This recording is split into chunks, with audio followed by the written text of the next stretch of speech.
Good morning, student. I am Shweta Dubey, Assistant Professor, The Graduate School College for Women, B.Ed Department.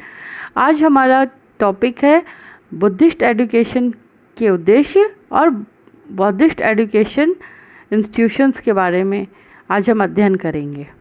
सबसे पहले हम Buddhist education के उद्देश्यों को जानते हैं। मोक्ष तथा आध्यात्मिक ज्ञान प्राप्त करने के लिए इस युग में शिक्षा का विकास हुआ था।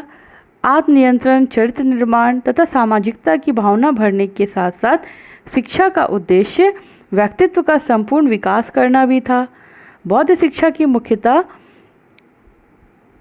निर्वाण प्राप्ति की ओर अग्रसर करना था तथा धर्म के प्रचार के लिए शिक्षा दी जाती थी। बौद्ध शिक्षा प्रणाली का एक महान उद्देश्य था वैदिक शिक्षा प्रणाली के विपरीत बिना किसी भेदभाव के सर्वसाधारण को शिक्षा प्रदान करना। जिस प्रकार वैदिक युग में यज्ञ संस्कृति का केंद्र था, उसी प्रकार बौद्ध युग में संघ शिक्षा और विद्या के केंद्र थे। बौद्ध शिक्षा प्रणाली का एक उद्देश्य छात्रों को संघीय प्रणाली से परिचित कराना था। बौद्ध शिक्षा प्रणाली का एक और उद्देश्य था निःशुल्क शिक्षा का प्रसार करना, इसलिए इसमें शिक्षा का माध्यम लोक भाषा पाली रखी गई थी। शिक्षा का माध्यम जन भाषा होने के कारण शिक्षा का प्रसार जनसाधारण में अत्यधिक हुआ। बौद्ध शिक्षा प्रणाली का उद्देश्य शिक्षार्थियों में अहिंसा, शील, ब्रह्मचर्य, करुणा, विश्व मैत्री आदि की भावना का प्रसार करना था। इस तरह हमने बौद्ध युगीन शिक्षा के बारे में के उद्देश्यों का अध्ययन किया। अब हम आगे इनके शिक्षण संस्थानों का अध्ययन करेंगे। बौद्धिक शिक्षण संस्थाएं। बौद्धों का सबसे बड़ा योगदान था आधुनिक विश्वविद्यालयों जैसे बड़े बड़े शिक्षा संस्थाओं की स्थापना, जिन्होंने चीन, तिब्बत, कोरिया तथा दुनिया के कई अन्य हिस्सों के छात्रों को आकर्षित किया। बौद्ध शिक्षा विहारों से आरंभ हुई थी, जिनमें नए भिक्षुओं को धर्म और बौद्ध धर्म की शिक्षा दी जाती थी। धीरे धीरे बड़े महाविहारों की स्थापना हुई, जिनमें उच्च शिक्षा दी जाती थी। प्राथमिक शिक्षा विहारों में दी जाती थी। कालक्रम में भिक्षुओं के अलावा सामान्य बौद्ध मतवालंबी भी इस शिक्षण संस्थानों में प्रवेश पाने लगे थे। सबसे पहले हम नालंदा विश्वविद्यालय की बात करते हैं। नालंदा विश्वविद्यालय पटना से 40 मील दूर दक्षिण पश्चिम में, राजगीर के 7 मील उत्तर में नालंदा विश्वविद्यालय स्थित है। आज भी इस स्थल पर यदि हम जाते हैं तो हमें उन अवशेषों से उसके प्राचीन गौरव की याद यह दिलाती है। पहले यह एक छोटा सा गांव हुआ करता था, लेकिन महात्मा बुद्ध के शिष्य के जन्मभूमि होने के कारण इसका महत्व बढ़ गया। सम्राट अशोक ने इस विश्वविद्यालय की स्थापना एक बौद्ध विहार के रूप में करवाई थी। पर्याप्त काल तक यह बौद्ध विषयों का अध्यापन चलता रहा। इसको विश्वविद्यालय का रूप कुमार गुप्त ने दिया था और इसके पश्चात गुप्त वंशी सम्राटों ने इसका विकास में योगदान दिया। शीघ्रता से ही शिक्षा और ज्ञान के केंद्र के रूप में नालंदा की ख्याति अंतर्राष्ट्रीय हो गई थी और चीन और अन्य देशों से भी यहाँ छात्र पढ़ने आया करते थे। विश्वविद्यालय के जो भवन थे, संपूर्ण विश्वविद्यालय के चारों ओर एक प्राचीर थी, जिसके दक्षिण में एक प्रवेश द्वार था, जहाँ पर द्वार में एक पंडित बैठा रहता था। विश्वविद्यालय के प्रांगण में 8 बड़े बड़े सभा मंडप थे, जहाँ पर छात्रों को भाषण दिए जाते थे। 300 छोटे छोटे कक्ष थे, जिनमें छात्रों के अध्ययन अध्यापन का कार्य होता था और 7 बड़े हॉल भी थे। इसके अलावा इस भवन में 300 फीट की ऊंची लाइब्रेरी थी और पुस्तकालय की 3 भवन थे, एक रत्नासागर, एक रत्नोदधि और एक रत्नरंजक के नाम से पुकारे जाते थे। पुस्तकालय में एक ही ग्रंथ की कई अनेक प्रतियां थीं। यहाँ 1500 शिक्षक और 10,000 छात्र यहाँ शिक्षा ग्रहण करते थे। बहुत बड़ी पुस्तकालय, सरोवर और उसमें नील कमल उगा करते थे। भोजनागार थे, स्नानागार थे, चिकित्सालय भी थे, 9 मंजिले वाले भवन भी थे।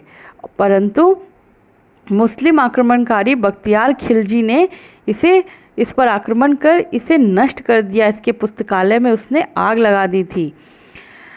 इसके बाद जो विश्वविद्यालय है वह है विक्रमशिला।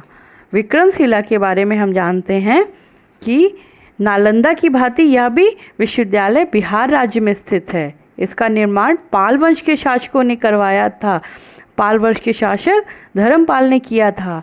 धर्मपाल ने अध्यापन के स्तर को ऊंचा उठाने के लिए इस विश्वविद्यालय में 108 आचार्यों की नियुक्ति की थी। परिणाम स्वरूप शीघ्र ही यह शिक्षा का प्रमुख केंद्र बन गया। तिब्बत से अनेक छात्र यहाँ अध्ययन करने आते थे। यहाँ प्रख्यात विद्वान दीपंकर ने तिब्बत में जाकर धार्मिक विषयों का प्रचार किया था। इस विश्वविद्यालय का आंतरिक संगठन अन्य विश्वविद्यालयों के से अधिक सुसंगठित था और जिसके कारण नालंदा विश्वविद्यालय की जो कृति थी थोड़ी मंद पड़ गई थी। यहाँ 650 से अधिक शिक्षक और 8000 से अधिक छात्र थे। इसके बाद हम बात करते हैं बल्लभी।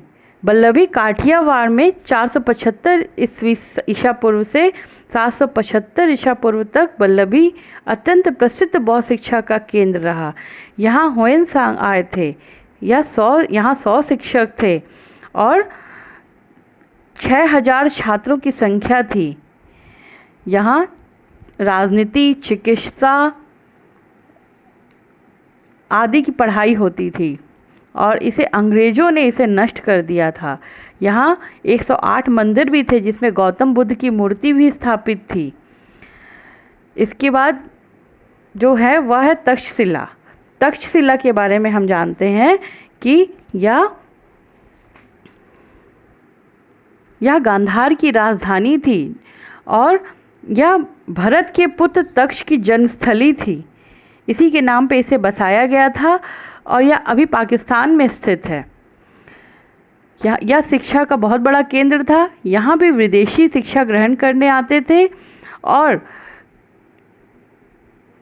यह पारिवारिक प्रणाली पर आधारित थी।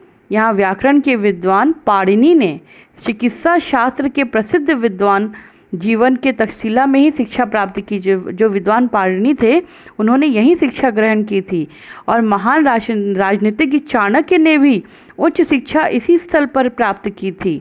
यहाँ प्रवेश की आयु 16 वर्ष थी। यहाँ सैनिक शिक्षा प्रदान की जाती थी। युद्ध कला के अतिरिक्त यहाँ ग्रीक युद्ध कला के प्रशिक्षण भी दिए जाते थे और पाठ्यक्रम के अंतर्गत यूनानी संस्कृति का भी संगम यहाँ था भारतीय संस्कृति के साथ। और हुर्नों के बर्बर आक्रमण ने इस विद्या के केंद्र को पददलित कर दिया, मतलब इसे तहस नहस कर दिया। इसके बाद जो शिक्षण संस्थान है, शिक्षण संस्थान मिथिला। ब्राह्मण शिक्षा के केंद्र के रूप में मिथिला प्रसिद्ध रही। यह जगद्वार नामक विद्वान ने गीता, टीका, देवी महात्म्य आदि अनेक रचनाएं की। कवि विद्यापति इसी स्थान पर अपना कार्य करते थे।